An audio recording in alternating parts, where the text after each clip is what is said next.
I read something interesting. Nothing goes viral faster than consumer hatred. So, and I definitely believe it to be true. And some companies have just done a knockout job. Virgin is one of them, of being on it and responding, immediately to someone has a complaint in flight and they're on it, right? So how do you, A, deal with that, but B, get the good messaging out there in a way that is not contrived and is not corporate speak? Yes, well, we have some lessons learned, because I'll say that we weren't always the best at social media or engaging in these conversations. There was about a 5-year period in our business where we would get consumer questions or complaints, and we weren't sure how to deal within this space. And all of a sudden we realized that we needed to. And one of the things... Did you just ignore? What did you do? Just sort of... I hate to say it, but we did. We ignored a lot of it. And so we collected it. We tried to assess it and break apart what was happening. And we were trying to solve problems that would come up, but not dealing directly with those individuals who were asking the question.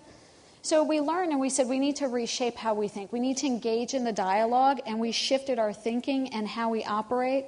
And we actually did something, I think, very unique. We brought in what we call mommy bloggers. I wanted to get to that. This was interesting. They brought in just this group of mommy bloggers and learned a lot, right? That's right. We did, because we learned that we can't just talk to people who love our brands. We have to talk to people who question our brands and who want to know more information, and they have legitimate questions. And so by bringing in moms who had real concerns and listening to them, it was interesting. We learned a lot from them. We also learned, for example, actually, they don't mind giving, their families Coca-Cola at mealtime, but what they wanted was a smaller package size.